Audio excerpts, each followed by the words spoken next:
They laughed at my clothes, mocked my shoes, whispered the word poor like it was my name, but they had no idea I once owned the very place they were sitting in. And neither did they expect the waiter to say what he did next. Asterisk, asterisk, my name is Dara, and sometimes people think silence means permission to disrespect you. I've learned that when you walk into a room quietly, dressed without logos, speaking without bragging, and smiling with restraint, people make assumptions. They read absence of display as absence of value. They assume you're small because you don't feel the need to prove you're big. And in that assumption, they reveal who they are, not who you are. The dinner invite wasn't something I had planned for or even asked for. It came casually, through a mutual acquaintance, wrapped in politeness and surface-level warmth. A gathering of friends, colleagues, and a few strangers. People I hadn't seen in years. People I knew from a time when life looked very different. They were all dressed in sharp tailoring, polished shoes, perfectly styled faces. Their presence was loud even before they spoke. I was quiet, still, measured from the moment I sat down. I could feel the undercurrent, the way glances passed between them like whispered thoughts. I was observed, scanned, categorized. I wasn't loud enough, not shiny enough, not surrounded by people chanting my name or clinging to my every word. They couldn't place me in their social pyramid, so they decided I must belong at the bottom of it. That's the thing about people who build their identities on image. They can't see value unless it's labeled. And I wasn't wearing a label they recognized. It started small. A sideways comment about my shoes, clean but not the latest. Then a joke about how retro my watch looked. A chuckle that followed, light and seemingly harmless. I didn't respond. I didn't need to. I've learned the art of stillness and how much power it holds when used intentionally. But stillness, to insecure people, looks like weakness, so the comments continued. Someone brought up vacation homes. Someone else chimed in about car upgrades. The conversation spiraled around luxury, exclusivity, access. I listened, not out of interest, but to observe the performance, because that's what it was, a performance of wealth, curated to impress each other, layered with laughter that demanded applause. Then someone turned to me, asked where I'd been traveling. I answered honestly, quietly, a place that wasn't exotic, but meaningful to me. No private island. No resort spa. Just a place with memory and peace. They smiled in that way people do when they think they've won the unspoken game. Oh, someone said, I didn't know they let economy passengers dine at this table. The laughter that followed wasn't loud. It wasn't sharp. It was soft, the kind of laughter people use when they want to hurt you gently, with manners, with a smile. It's strange how humiliation can be disguised as humor. How cruelty can wear the mask of charisma. Another person joined in, not missing the chance to ride the wave. Next time we'll all pitch in and get you something nice to wear. Dara might help you get upgraded. It wasn't just the words.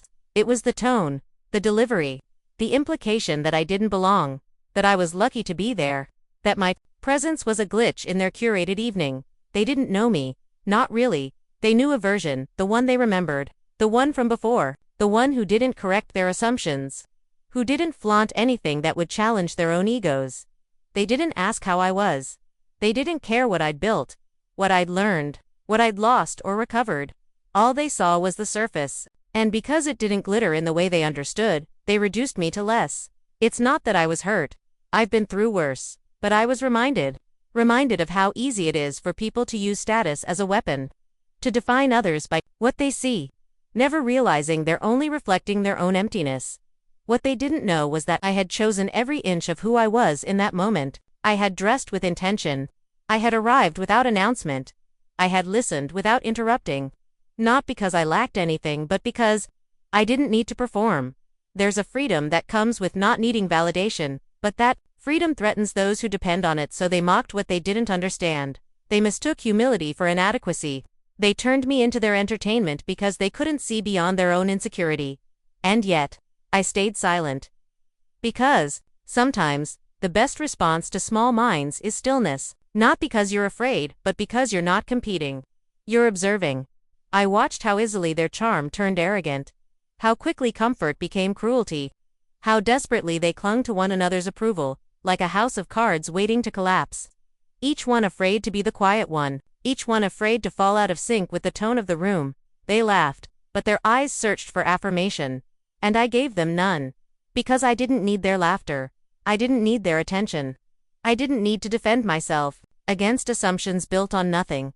But I was watching, I was remembering. Not in anger, but in clarity. Clarity about how small people behave when they feel unseen. Clarity about how loud the insecure become when they meet someone who doesn't flinch. Clarity about the value of self-possession, the kind they hadn't yet earned. They thought their table defined the hierarchy. They thought their laughter meant they were in control. They thought I was poor, not just financially, but socially, emotionally, culturally. And I let them think it. Because sometimes, the power is in what you don't say. In what you withhold. In letting people reveal themselves fully before you reveal anything at all.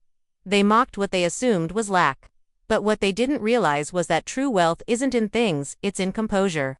In the ability to sit through mockery, and not crumble. In the patience to wait, even when every part of you remembers what you once owned, what you once created. What they're now sitting inside of. Blind. That dinner became a mirror. Not for me, for them. Every insult they offered only exposed their own emptiness. Every attempt to diminish me only amplified their insecurity. Every smirk, every smug chuckle, every pointed comment was a declaration of how much they needed the illusion of superiority. They called me poor, thinking it was the worst thing they could say. But real poverty isn't about money. It's about needing others to feel small, so you can feel big. It's about measuring yourself through comparison. It's about fearing that without your clothes, your car, your table, you're nothing.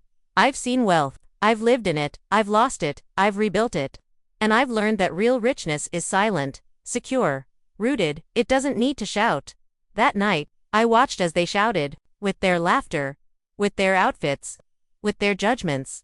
But I didn't speak. Not yet, because sometimes silence is just the pause before everything changes. And what they didn't know was that change was coming, not from them, but from the truth they'd been eating dinner on, all along. Asterisk asterisk, my name is Dara, and before they mocked me, I built something they could never imagine. What they saw at the table was a woman dressed simply, quiet, detached. What they didn't see was everything that came before the foundation beneath my calm, the journey behind my stillness, the legacy hidden in plain sight. They couldn't see it, not because it wasn't there, but because they never thought to look deeper. And that's the mistake so many make. They assume presence is proof, and absence is lack. But the truth is, real things often hide in silence. Long before that dinner, long before the titles and laughter and carefully curated social status, there was a time when I walked into that very restaurant not as a guest but as an owner. Not in name only, not in partnership with others, not as a silent investor hidden in paperwork. I built it from the ground up. Before it had recognition, before it had photos on social media, before the reservations were fully booked for months. I created what they were enjoying now. The aesthetics, the service style, the culture of the place, the spirit behind the menu. It all started from an idea I once protected with every piece of myself. I wasn't born into luxury. I wasn't handed success. I earned it. Through relentless work. Through long nights, through sacrifices that no one outside that process could fully understand. I poured pieces of my soul into the original version of that space, before it had a reputation, before it was glamorous. It began as a vision, shaped in silence, in moments where no one was watching. No applause, no spectators. Just work. I remember what it took to secure the first lease. The risks I took when banks refused loans. The doors that were closed until I forced them open with persistence. The suppliers who took chances on me when I had little more than belief and a clean business plan. The employees who trusted my leadership before I had anything to offer them beyond vision. It wasn't luck, it was labor. Invisible, unglamorous labor. The kind that leaves you exhausted but proud. The kind that doesn't show up in social circles, but shows up in legacy. But legacy doesn't scream, it waits. It allows people to talk. It lets arrogance think it's in charge. And when the time is right, it speaks with presence, not performance. I wasn't attached to ownership like a badge. I never needed people to know. I never plastered my name on the walls or posed for promotional photos. Because real builders don't need spotlight, they need purpose. And mine was never about recognition. It was about creation. About building something beautiful from nothing, something meaningful from a seed of intention. Eventually, success came. The kind of success that transforms a small dream into a known name. Patrons arrived, reviews followed. Investors reached out, and when it reached a certain height, I made a decision many wouldn't understand. I let it go. Not because I failed, not because I had to, but because I knew my season with it had ended. I didn't want to expand it into something soulless. I didn't want to dilute it for the sake of scale. I wanted it to live beyond me, but I didn't want to stay tethered to it just for ego. I handed it over to trusted hands, people I had trained, a team that understood its foundation. I stepped away not in loss, but in wisdom. I moved into new ventures. Some worked, some didn't. Life shifted. I shifted, but I never regretted walking away because I had built something that continued without me. That's a legacy. That's power. That's proof. But power isn't always loud, and they didn't see me as powerful to them. I was just Dara. Seated quietly, no entourage, no visible evidence of wealth. And so, they laughed. They assumed, and I allowed it because I had learned the value of invisibility. When people don't see you, they reveal themselves. When they think you have nothing, they speak freely. And in that freedom, they show the depth of their character, or the lack of it. They didn't know that every inch of the restaurant was familiar to me, that I knew the curve of the marble bar before it was polished, that I had chosen the fabric for the chairs they sat in, that I had interviewed the head chef when he was just a young line cook with potential and gratitude, that the lighting design they complimented over dinner came from sleepless nights, testing ambience levels until it felt exactly right. They didn't know, and they didn't ask, because they didn't think I had anything worth knowing. They confused quiet with empty, simplicity with lack, humility with inferiority. But behind my silence was history, a history of building, of struggling, of thriving, of releasing, a history that didn't need their approval to remain true. The funny thing about past success is that when you carry it with grace, people forget to look for it. They expect power to dress loudly, to announce itself with force. But my power never needed introduction. It lived in me, with or without their attention. I didn't dress down to prove a point. I didn't stay quiet to manipulate their perception. I was simply existing, fully whole, without their validation. And they couldn't recognize it, because they had never known what wholeness without showmanship looks like. They thought they were above me, but the building they sat in was born from my vision. Every course they tasted was seasoned with a philosophy I had nurtured long before they could pronounce the restaurant's name. It wasn't arrogance, it was fact, and facts don't need flair. What they didn't understand was that I had already experienced the things they were bragging about. I had already flown first class, already stayed in 5-star hotels, already walked into boardrooms and walked out with contracts that took years to prepare. I had already been through the cycle they were trying to impress each other with, and found that real peace comes after all of it. Real peace comes when you no longer need to prove you belong. They were addicted to proving. I had outgrown it. The past didn't bind me, it rooted me. It reminded me who I was, long before others tried to tell me who I should be. And as they tossed around laughter like knives disguised as compliments, I held on to that root. Not in pain, but in power. My journey was mine. Entirely mine. Built through storms they couldn't have survived. Sustained through moments they'd crumble in. Quietly evolved, beyond the reach of their judgment. And I carried it all in silence. Because the loudest truths don't always need to be shouted. Sometimes, the most powerful thing you can do is sit quietly in the presence of people who misjudge you, knowing they are playing a game you've already won. My name is Dara. And they laughed at what they thought. I laughed without knowing they were laughing inside a dream I had once built, then let go of, because I didn't need to hold on to it to remember my worth. Asterisk, asterisk, asterisk, my name is Dara. And sometimes, the truth doesn't need to be told, it simply arrives. When people underestimate you, they believe the power lies in their perception. They think their opinions define reality, that their commentary shapes your identity. But truth doesn't respond to opinion.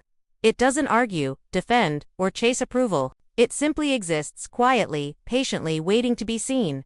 They had crafted their narrative around who they assumed I was. They spoke freely, laughed openly, painted their assumptions without hesitation. Every word they uttered revealed more about them than it did about me.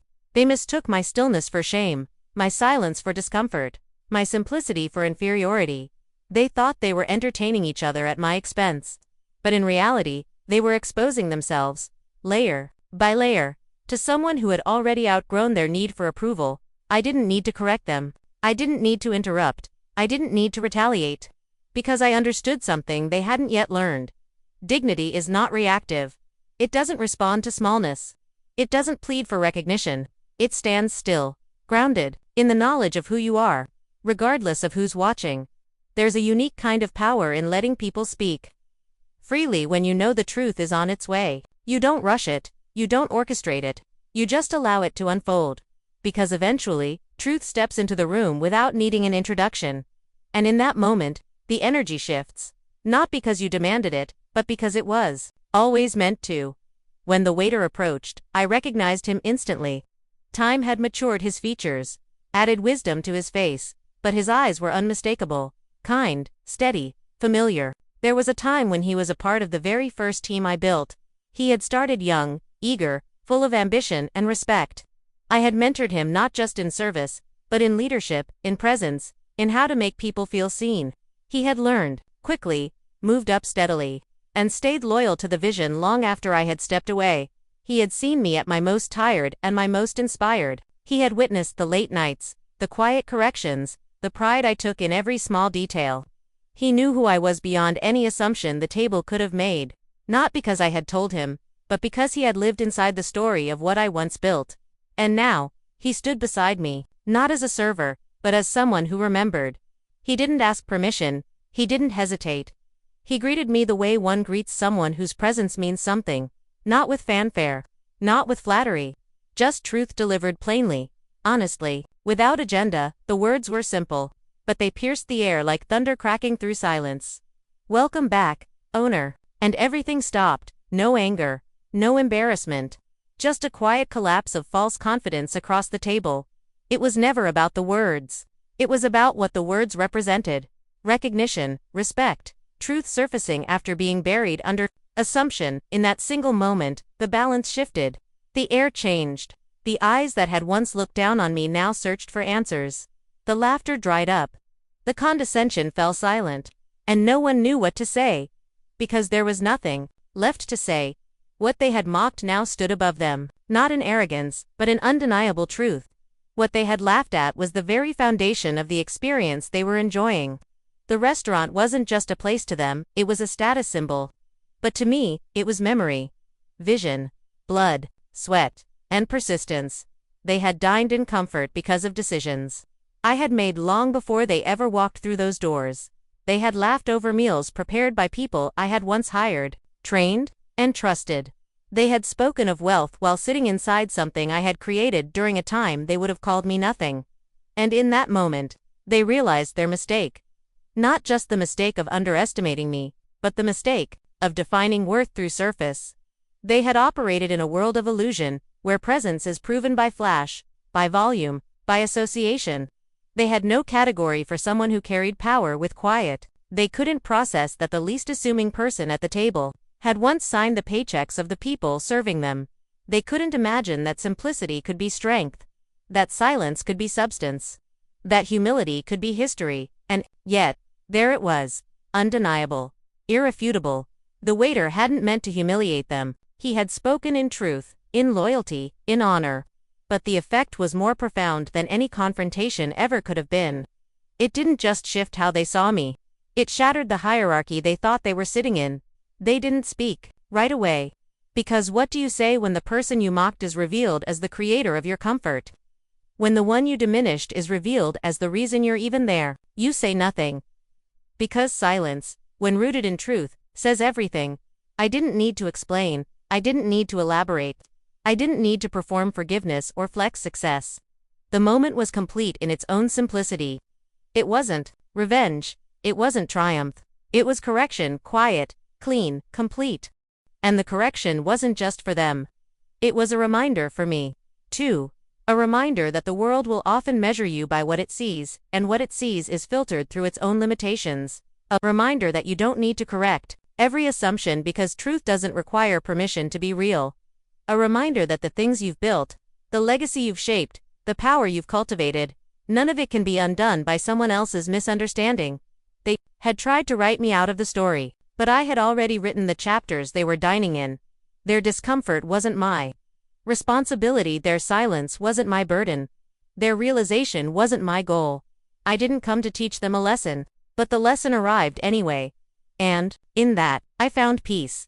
Because I had spent years letting go of the need to be seen, I had released the craving to be acknowledged. I had surrendered the ego that once would have craved a moment like this. So when it arrived, I didn't cling to it. I simply let it pass. Like a wave rising, crashing, and returning to stillness. The waiter moved on. The table settled into a new quiet, and I remained unchanged, not because the moment wasn't powerful, but because I had already learned who I was long before they did. My name is Dara, and I don't need applause, revenge, or validation. I carry truth in silence, and sometimes, that truth walks in without warning and speaks for me. Asterisk, asterisk, my name is Dara.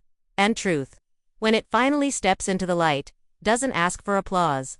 It just settles quietly into its rightful place.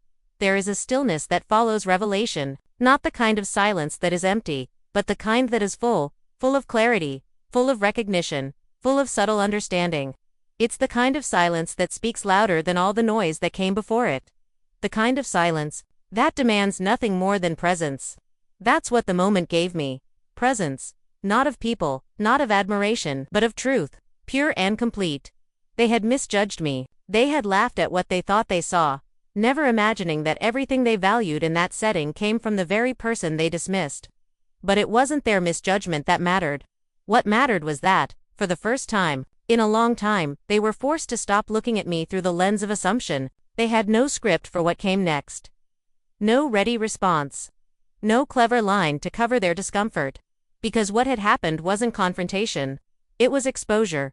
And exposure doesn't ask questions. It just removes the mask. For them, the truth arrived like a disruption. A breach in the narrative they had carefully maintained, a hierarchy that made them feel superior. But the truth had always been there, waiting beneath their egos, beneath their projections, beneath the illusions they had wrapped around themselves. And now, without warning or control, it had revealed itself. Gently, honestly, unavoidably. The moment didn't belong to me alone. It belonged to the imbalance that finally corrected itself. To the dignity that didn't need defense. To the reality that had been erased by their ignorance, now quietly resurrected in full view. They were no longer talking. They weren't smiling. The room felt heavier, not with anger, but with understanding. They now knew, and with that knowledge came something deeper than regret: accountability. They were accountable, not just for their words, but for the way they had seen the world. A world where value was measured in visible wealth, where status was mistaken for substance, where simplicity was treated as a sign of failure. The truth revealed more than just my story. It revealed their lens, narrow, shallow, performative. And in that revelation, something shifted. They saw themselves, maybe for the first time, not as the sophisticated, successful individuals they pretended to be, but as people who needed others to appear small so they could feel big. People who had been trained to respect surface, not depth. Appearances, not origin. People who had participated in a social theater so long they forgot what real character looked like. And now, faced with the truth, they had to reckon with the hollowness beneath their pride. But I wasn't angry. I wasn't even vindicated. I felt nothing but calm. Because their reaction was no longer my responsibility. Their learning was not my labor. Their embarrassment was not my triumph. I didn't need them to feel ashamed. I didn't need them to apologize. The truth had already done the work. And I had already healed. That's what many people never understand about quiet strength. It isn't passive. It's earned. It's chosen. It's practiced. Silence is not the absence of power. It's the maturity to wait until power reveals itself without force. That's the kind of truth I stood in, not loud, but unshakable. It reminded me of every moment I had once doubted myself. Every time I wondered if staying humble meant staying invisible. Every time I chose restraint over revenge. Every time I walked away instead of defending my name. And now, here it was confirmation that those choices weren't weakness. They were wisdom. I had been taught to measure success in quiet terms, not in cars or labels or posts, but in impact, in grace, in how you carry yourself when no one claps. I had walked away from things others would cling to, not because they weren't meaningful, but because I refused to be defined by them. I had seen what clinging does, how it traps people in fear, in pride, in endless cycles of proving. I didn't want to prove anything. I just wanted to be whole. And I was. Wholeness looks like standing in a room full of people who misunderstood you and not needing to explain anymore. It looks like being judged for not fitting into their image and still loving the truth of who you are. It looks like knowing that what they think of you can't shrink what you've built. what you've learned, what you've become. They now knew a small part of my story. The visible part. The part that could be summarized in one sentence by a waiter. But they still didn't know the path. They didn't know the failures, the sacrifices, the moments when I almost gave up. They didn't know the price of creating what they consumed so casually, and they didn't need to, because truth doesn't need to be explained to those who never cared to ask. Still, I saw something shift in their eyes. Not fear, not even guilt, something simpler. Humility, the kind that only comes when a person sees clearly, maybe for the first time, that their way of measuring others has been wrong. I saw the weight of that realization begin to settle. Not as punishment, but as awakening. It wasn't about me anymore. It was about what the moment had done to the illusion they had created. I had simply been the mirror. And in that mirror, they saw the smallness of their judgments, the insecurity behind their arrogance, the fragility of a status built on appearances. That is what truth does when it arrives with quiet confidence. It doesn't destroy people, it dismantles illusions. They sat there, processing it all, while I remained still. I didn't feel the need to capitalize on the shift. I didn't need to make a speech. I didn't need to say, "I told you so," because I never had. And I never would. The power was never in their recognition. The power was in the peace that I had known all along, the peace that comes when you no longer need to be seen to know your worth. I thought back to the beginning, the mocking, the assumptions, the careless dismissal, and I realized how small that all felt now. Not because I was above them, but because it no longer mattered. Their words had no weight. Their laughter had no legacy. The only thing that remained was what was real, and that had spoken for itself. The truth had done what truth always does. It revealed. It corrected. It stood. And I had done what I always do. I stayed. I stayed calm. I stayed calm. I stayed rooted. That's what strength looks like. It's not in having the last word. It's in knowing you never needed it. It's not in proving your point. It's in watching the point prove itself. It's not in reclaiming your pride. It's in realizing it was never lost. And so, I didn't linger in the moment. I didn't revel in it. I let it be what it was, a quiet shift, a turning of the tide, a correction of perception. And with that, I moved forward. Not because I needed to, but because I could. My name is Dara, and the truth, once revealed, doesn't need to fight. It just lives unshaken, whole, and quietly undefeated. Asterisk, asterisk, my name is Dara. And some lessons arrive too quietly for the people who need them most to hear. They didn't see it coming, not because the signs weren't there, but because they were never looking. They were too focused on appearance, too obsessed with control, too distracted by who they believed I was and what they believed I lacked. They were busy trying to craft an image of superiority, unaware they were standing on ground that didn't belong to them. The table they gathered around, the comfort they wrapped themselves in, the world they claimed to dominate, none of it was truly theirs.